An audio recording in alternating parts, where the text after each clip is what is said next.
Welcome to Beyond the Law. Beyond Law Group's podcast that brings you unfiltered conversations with our lawyers, clients and friends. We'll be having frank discussions about our experiences in the legal sector, sharing our thoughts on current topics from a legal and a personal standpoint, as well as offering our top tips for those pursuing a career in law. Beyond the Law. Beyond the Law. Beyond the Law. Hello and welcome to Beyond the Law podcast. My name is Martin Blaylock. I'm a senior associate in the real estate team of Beyond Corporate Law, a specialist practice of Beyond Law Group. Hello, I'm Hannah Al-Shaghana. I'm a partner in the same team, real estate, at Beyond Corporate Law. So Hannah, we're here to talk about the Renters' Rights Act today. We are. What's it all about? Gosh, well, it's hit the headlines. There's been a lot said about it. It started off as the Renters Reform Bill by the Tory government. It went through a bit of a journey. Labour took it over, gave it a name change, and it became law. It received the royal assent on the 27th of October. What do you mean by royal assent? Good question. It means it's law. It's come into force. However, most of the provisions are not fully implemented. Further regulations are required in order to bring it into force. So it is law, but doesn't quite take effect yet. Right, fair enough. What are the key measures of this act? Is there anything important in there that people should be focusing on? So it's a very, it's there in the name, a Renters' Rights Act. It's a very renters-friendly act. And all of the provisions, to be honest with you, are there to protect tenants. So it's a bit for landlords, if I'm honest with you.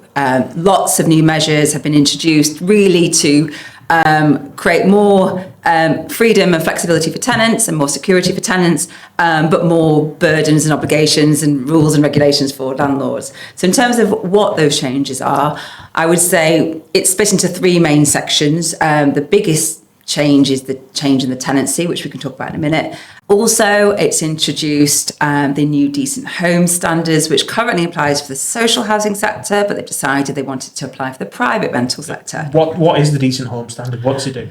Yeah, so it's a set of standards, a set of criteria that is required for all property. And it's, in essence, it's about ensuring that the property you let is safe, warm, energy efficient, wind and water tight, has modern facilities. So it's basically all of that, and they want it to apply to the private sector as well. So that's a new measure. Another new measure is they're going to create this new private rented sector database, and our landlords are obliged to register, pay a fee, and effectively put a lot of information onto this database about the properties that they're renting. And who's going to be responsible for that database? Who's going to pay for it and manage it? Very good question, Martin. I've no idea. We don't know what this database is going to look like. I don't know. I'm assuming one of the government bodies will outsource it to an IT provider to prepare, but we don't know the level of information that's required to be filled in by all the landlords. So that's a watch this space situation, definitely. Fair enough. And so you've kind of talked about two of the three changes there. Yeah. You said there was three. So is there what is that? The big one is? Yeah. The main change is the tenancy. And that's the thing that's going to impact tenants the most, but also landlords. What's a tenancy? Good question. So a tenancy is a contract between a landlord and a tenant, and that contract governs, the rental accommodation, the rent you pay, and various other obligations. So it's what I would sign basically to let the property from the landlord. Right. Exactly. Okay. So that tenancy currently, all tenants in England will sign a AST, which is short for an assured short-term tenancy. That form of tenancy is now abolished, or when it comes into law with further regulations. And instead of that, they've introduced, it's called a periodic assured tenancy. Right. And what's the difference? What's the difference? Unbelievably, there's no fixed term under this new tenancy. So currently, a landlord would grant a tenant a tenancy, an AST, of on average a 12-month term, I would say. Under the new regime, you can grant your tenant a tenancy, but there's no defined fixed term. So it could run forever? It could run forever, in theory. There is no defined period in which the tenant has to stay or vacate. It runs until, from a tenant perspective, when they want to leave, and to leave they serve a 2 months notice.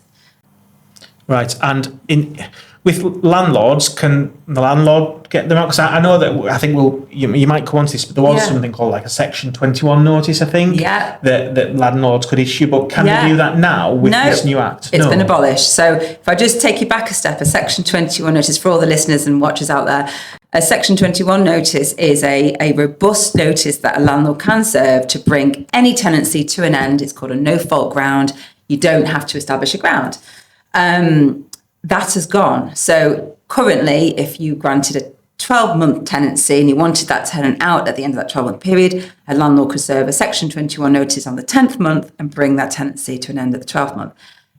Now, under the new regime, you can't do that. They've replaced it with a different system, a different notice system, but that ability to bring the tenancy to an end at any time, but not before the expiry of the existing term, under a no-fault ground, has gone. Right. And previously, obviously, you've been able, I presume you can get people out if they're not paying the rent. Yeah, so a landlord can terminate a tenancy under both regimes for rent arrears, but unfortunately for landlords, the regime has got worse under the new system. So under the current system, if a tenant was persistently delayed in paying its rent, after 2 months' worth of arrears, a landlord can serve a 2 weeks' notice. Under the new regime, there needs to be 3 months' worth of rent arrears, and then the landlord can serve 4 weeks' notice. So does that mean it's effectively another 4 months on top? Exactly. So a tricky tenant who didn't want to pay their rent will now know under this new act that they can get away with not paying rent for 4 months before that tenancy is brought to an end. What will happen if, say, if they're 4 months in arrears or 3 months in arrears, say, and then you start action as a landlord and then they pay a couple of months just to try and get under that 3 months? Do we know how that's going to work yet? Well, under the ground of rent arrears, the termination ground is still discretionary, and if it was to go to a court, the judge would consider all the circumstances and will take into account any human rights issues. So if that tenant in particular was vulnerable or was able to prove itself that it could pay the rent, then it's not an absolute termination ground. Right. So you're right. A landlord can't be absolutely certain that tenancy will come to an end. Yeah, fair enough. And what happens, for example, if you wanted to get a new tenant? Say you didn't like the tenant, they were a bit they didn't keep the property in a good condition, not kind of in disrepair, but just generally untidy. It looked a bit kind of dirty every time you went in to inspect. Okay, so not really a breach of the tenancy, but just that the landlord wanted to get them out, maybe? Yeah. There's no way to do that now. So under the previous system, a landlord could serve a Section 21 notice under a no-fault ground and bring that tenancy to an end. Under the new system, there are very fixed, established grounds on which you can terminate. So it's if you want to take occupation of the property or redevelop, or if there's rent arrears, which I've just touched on. But there's no ground for because I don't like my tenants. Right. So the tenants have a lot of rights under this new regime. What happens if you want to, if you're in a property like a desirable area in Manchester, say like Didsbury, and you want to try and kind of maximise that investment and the returns off it. Yes. Is there any way to get the tenants out to bump up the rent? So under the new regime, there's a big focus on rent and rent practices, actually. And one of those changes is rent increases. So under the new legislation, a landlord can only request a rental increase once a year, and they have to give 2 months' notice. It's called a Section 13 notice.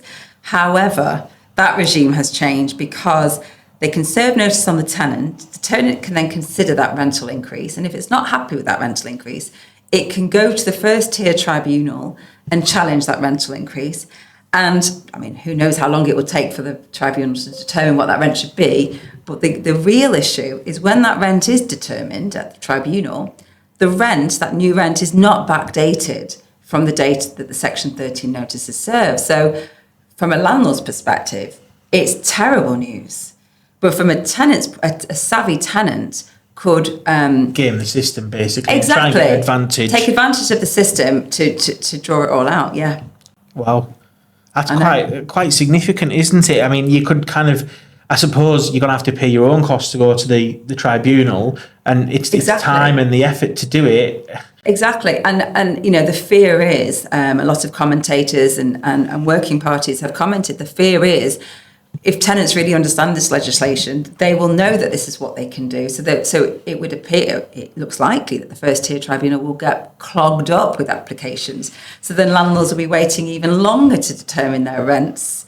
So, there's going to be challenges. And have they established a specialist court to deal with this at all? Or is that something that's kind of just going to be left to the tribunal to deal with and cope the best it can? Good question. Because this was so heavily disputed when it was going through Parliament. Parliament and House of Lords took it all into account, but in the end, they decided to go with it. But what they have said, the Housing Minister and many others have said, we will watch and see how it goes. If the system's too clogged up, they will think about creating a better system and a new body to regulate the matters. But at the moment, they've said, let's just watch this space. So we all know there's going to be a problem, but the government want to wait to see it materialise before they take action. Just thinking of my own experiences as well of renting in the past. Yeah. When I first moved to Manchester, I lived in Didsbury, for example, and Nice. it was really hard to find somewhere to rent because there was so much competition. Yeah. And people were kind of gazumping each other and making higher kind of bids for the monthly rent, so to kind of increase the rent, and you're trying to compete against that. Yeah. Is that something that's going to be allowed still? No, that's a very good point to raise. Yeah, that's another change to the Act, and that is they have abolished rent bidding, or bidding wars, whatever you want to call it. So from now on, landlords can only market the rent that they want, and they can't invite higher offers. And that's obviously to protect tenants being outbidded all the time. So that is really to make things very transparent. But even if a tenant wanted to pay more rent, because there are a few tenants interested in the property, the landlord could only accept the rent it has marketed for. Right. And is that sometimes you'd see when you're renting a property as well, there's comments that are there with the letting agents, such as no DSS or no pets or children. Yeah. Is that still going to be allowed as well, those sorts of criteria? Yeah, that's another good point. No, they've abolished all of that. So again, that's to provide more fairness amongst all tenants. So as a result of the new Act, it's now, you cannot market property and say tenants without children, tenants without pets. So a tenant cannot be discriminated because it has a pet or a child or children. That's another. Just to add to that, however, a landlord can withhold its consent if the accommodation it's providing is not suitable for a pet or children. So there is some form of get out for landlord. Yeah, so it will kind of give them some form of way of saying no, but I suppose they're going to have to be acting reasonably or something like that. They can't just have a blanket policy. They can't. No, they can't have a blanket policy on rents, pets and children. That's right. And in terms of rent deposits, that's quite common as well. You see agents and landlords asking for rent deposits or payments up front. Yes. Is that still allowed? So rent deposits, same, nothing's changed there. So you can ask for up to 5 weeks worth of rent deposit, and that must be held in a tenancy deposit scheme. So that's all stayed the same. That seems to be working really well. All landlords have got familiar and used to that deposit scheme. What has changed under this new legislation is now a landlord cannot demand advanced rent, so rent in advance of the term, which will upset and has upset a lot of investors, particularly in the build to rent market, but also, across the board, because sometimes a tenant might not have a rental income, and it might be easy for that tenant. And sometimes you find that tenants might offer, particularly international students, to provide an upfront payment. Yeah, kind of a regular income that can help them manage. Exactly. And understandably, for landlords, they want, certainty and security that the rent will be paid. So, that's why sometimes advanced rents are, negotiated. But under this new legislation, that's now abolished as well. So that could adversely impact landlords and tenants, I think, because if tenants don't have a regular income, then they won't go through. They're more tempted to spend, aren't they? And they might not be able to pay the rent when it comes to the rent pay. The rent pay. Exactly, but also when they're going through the referencing checks, they possibly won't get the tenancy they want. However, if they were able to offer an advance rent payment, maybe a landlord would accept the tenant. So I think this change will impact actually landlords and tenants. I mean, we'll watch this space, but. So as a roundup, should we just kind of touch on some of the cons for landlords? Yeah, I mean, there's what would they plenty be? of cons for landlords. I'm struggling to find a positive.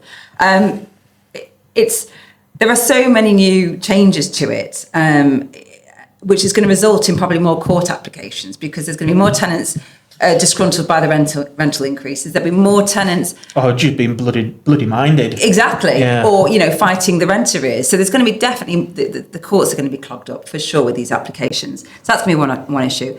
Operational burdens. The landlords now are going to have to, inform their property managers, and all their property managers are going to have to be really clued up about these new changes, make sure they're all registered on these databases, make sure they carry out really stringent checks on all the tenants. So there's going to be a lot more of an audit trail, more paperwork. So there's all of that. So it's more a headache from a landlord's point of view. I can't really see an advantage for a landlord in this at all. Wow, so there's some big changes, very, very much pro-tenant. Pro-tenant. Anti-landlord. Anti-landlord. And, I mean, the biggest thing, which we touched on earlier, is the fact that the term of the tenancy is unknown. It's really it's in the tenant's gift to control how long that tenancy is, really. Yes, there are landlord grounds to terminate, but they're harder to establish. They're longer time periods. So it's called the Renters' Rights Act, and it really is rights for renters. Wow. It's something that we come across quite a bit. We do a bit of kind of portfolio and acquisition work for investors or disposals, whether it be investing of kind of a clutch of properties at a time, or supporting our corporate team with share purchases where a company's businesses owns lots of residential property. It's kind of a lettings business. Yes. So really, it's something that we can help with as well in terms of in that due diligence when you're looking to buy those properties or that company, you really will need someone to kind of be able to drill down into the detail. Absolutely. We can support our clients and check that the tenancies are in the correct form, that the deposits are recorded and established in the right way, and also check that proper reference checks have been taken against those tenants, so the landlord has an idea of how robust those tenants are going forward. So there's definitely help we can offer. Thank you for listening or watching this episode of Beyond the Law. You can find other episodes wherever you find your podcasts. Thank you for listening to this episode of Beyond the Law. To keep up to date with all things Beyond, follow us on our socials at Beyond Law Group. You can tune into our next episode wherever you find your podcasts.